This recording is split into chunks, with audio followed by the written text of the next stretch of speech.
Am I the a-hole for what I told my mother-in-law when she asked to be in the delivery room?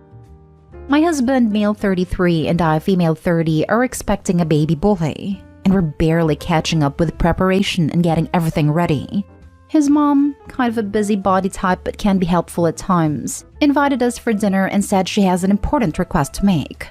She brought a request up at dinner table and blatantly said that she wanted to be in the delivery room with me when I give birth. I was taken aback by her request. I really thought it had something to do with a nursery or diaper brand. I said I was sorry, but only my mom and my husband will be there. She made a face, got quiet for a while, then brought it up again. Just kept pushing, saying she is as much of a grandmother as my mom, and that she just wanted to be there for support and get the opportunity to see her grandbaby's first moments. And my husband sided with her. I just stared at her and said, "It's all right. You can have the opportunity to be in the delivery room when it's your son who's giving birth." Everyone stopped eating, and my mother-in-law left the table in an instant. My husband had me got up, although I wasn't finished with dinner, but he said we should leave. In the car, he lost it on me asking what brain cell made me think it was a good idea to tell his mom that. I told him his mom kept pushing after I'd already given her an answer. Still, he said this was the most messed up stuff he heard me say. I replied that I was just frustrated and didn't mean to hurt her feelings and cause issues.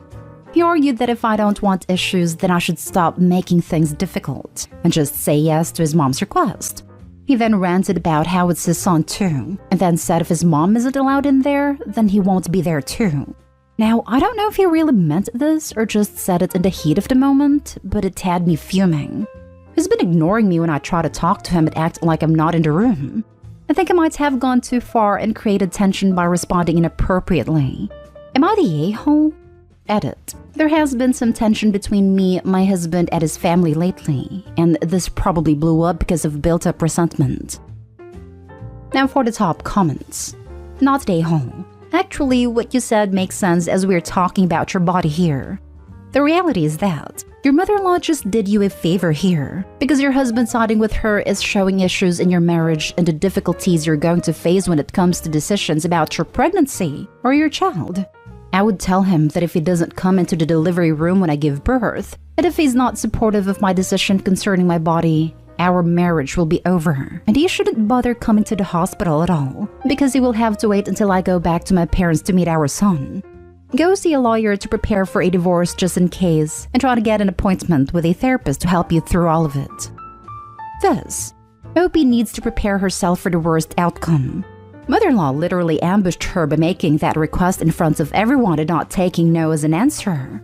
There are a million reasons to why Opie just wants her mother and husband in the delivery room. Her husband is behaving like a mama's boy and probably thinks that throwing a tantrum like, "If she's not there, I won't be there as well," will make Opie change her stance. This can become a bigger problem in the future with other parenting decisions at stake. I agree with your advice. Opie should seek a lawyer and be prepared. They want to play like kids, but someone needs to remind them all that no means no, and actions required consequences. Not to mention, I believe that the husband set this up. He was way too quick to defend his mother and insist Opie give in to her request at dinner. Next story. Am I the a-hole for wanting to move my husband into a home on his dime? I, 48 female, married my husband, 66 male, 23 years ago. Yes, there was a large age gap. He had a wife and children, and left her for me. There were problems in that marriage that I won't touch on, and he and I have been happy. His children, 38 male, 36 male, 32 female, and I have never gotten along very well, and the relationship between him and his children have been strained. This is the dynamic, and not what I'm here to be judged on. He was the breadwinner of the household, and I did some part-time work, but that was about it. But we've lived comfortably even after his retirement 5 years ago. My husband was diagnosed with Alzheimer's about a year ago. He's been getting worse very quickly, and while I've done my best, his care is becoming too much for me to the point where I've made a difficult decision that I cannot provide what is needed. I've looked through a lot of options, and I've chosen to move him into a home with specialized care for his condition. I did tell his children, who knew of his diagnosis, about my choice since I felt they had a right to know. Now they're furious with me, claiming it's unfair for me to do that, telling me that I wrecked their home only to not keep my marriage vows of in sickness and in health to him, and saying that I've always been a gold digger, and my choice to use his money to send him away proves that. Obviously it hurt. I vented to a friend of mine who told me that she did think it was cold of me to stop caring for him, as he will most likely decline more rapidly. Now I'm starting to feel bad for the choice I've made. My friend suggested that I should make the commitment of taking a class or something to learn how to care for him. It agreed with his children that I signed up for this when I got with a married man. Am I the a-hole for wanting to move my husband into a care home? Edit. For more information regarding finances, I'm using his money to ensure he gets the best care possible, because insurance will not cover everything. Even if I went back to work, I would not make enough on my own. I'd like to say that I am all on my own regarding care for him. The children will not see him, nor will they be involved, because the relationship is strained due to the divorce and remarriage. Some people do not like that I did not include a paragraph explaining how much I love my husband and how I personally feel towards the children and him and the situation. I chose to respect the word count and to try to be as objective as possible. I have been happily married for nearly 25 years, and he truly is the love of my life. I want to care for him, but I cannot provide a 24/7 care necessary, and the layout of our house is not suitable for him. So it's been determined that it's easier on him to deal with a full-time transition team at home than it is to move him with me and then try to tackle his regression and messed up routine. I also had questions of why I haven't looked into other options or if I spoke to the doctors. We had a very terrifying elopement incident which ended in some violence towards emergency services. That has really triggered this move to a care home. I'm looking for the best possible care for him, and the doctors have been wonderful in support and assistance. They have assured me that I am not abandoning him by getting him the care he needs. People ask, will I visit? The answer is that if COVID policies permit, the answer is yes. I will make it a point to visit often until it is no longer helpful, which I have been warned can happen.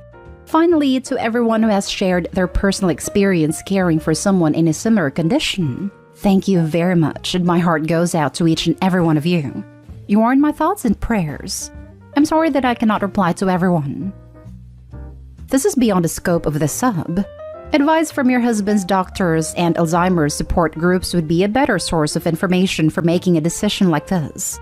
Involving his children in the discussion would probably help them understand and accept your choice, but it's still your choice. I've tried to involve them where I can, but because of how the first marriage ended and everything, there has always been a strain and resentment there. They've never really looked at him the same way for it, especially the oldest. They want nothing to do with it and claim that since I married him, it's my responsibility. His care has been put entirely on me, and I'm honestly at the point where I cannot do what I need to. I even quit the part-time job that I had at the time. I do love him and I want him to be home, but the doctors agreed that if it gets to be too much, he needs help. Opie, get a full-time job. Those kids may have opinions, but they're not going to support you when you're old.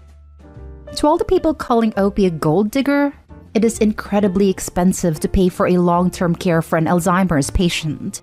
It is also extraordinarily difficult for one person alone to care for someone like this at home. Opie is not the a-hole. She's paying out thousands and thousands of dollars to the care facility every year to make sure her husband is clean, fed, given therapy, and is monitored 24/7 to keep him safe. I wonder if the husband's adult children are upset that any potential inheritance they might have had is going towards their father's care. Also, the people who want to throw in sickness and in health in Opie's face are not understanding it is close to impossible for one person to monitor and provide adequate care for an Alzheimer's patient. Opie made the most expensive but safest choice for her husband. Next story is titled, Am I the a-hole for telling my girlfriend that yes, the gym is more important to me than her and her daughter? I, 32 male, have been dating my girlfriend, 29 female, for about 18 months, and she has the cutest little 4-year-old daughter from a previous relationship. As our relationship has progressed, I've been spending more and more time at my girlfriend's place to the point that I've all but moved in with them. This is mostly just because it's logistically easier for me to go to her place since she has a kid and I don't. I work from 4:30 p.m. to 2:30 a.m. I get to bed by 4 a.m. and then wake up around noon. And then on most days, head off to the gym and spend about 2 hours there total. I like to work out. It makes me feel good, keeps me healthy, and I also consider it a professional responsibility to stay in shape. Working 10-hour shifts means that I don't have a ton of time in between shifts, but that I also have more days off than most working people. This was never a problem until I, basically, moved in with my girlfriend. Suddenly, lately, when I wake up and try to head off to gym, she's all, "Oh, it's all about you, huh?" Or, "You only care about doing what you need to do." Daughter doesn't understand why you are leaving and why you don't want to spend time with us. The last time, things came to a head. When my girlfriend started objecting to my going to the gym, I told her, "I'll see you and daughter for a little bit before I go off to work. And then tomorrow I'm off and don't have a workout scheduled, so we'll have the whole day together. But I have to get my workout in today. It's a priority." She then responded, "So the gym is a priority, but me and daughter aren't? If you want to be part of this family, it's not all about you anymore. So what's more important to you, the gym or us?" I responded, "Well, if you're going to force me to choose instead of making room for something that you know is important to me, then I guess I have to choose the gym." I then left. I'm sitting in my own apartment now. Things may be over. In fairness, I should note that she wasn't insisting that I never go to the gym again. She just wanted to renegotiate my schedule. But I was unwilling because I felt as if that would get in the way of my goals. Am I the a-hole? Now for the top comments. You're the a-hole. Not for prioritizing the gym so much, but for basically moving into her home when you weren't serious about her. It's hard on kids to have parental type figures come and go a lot. Makes their lives less secure.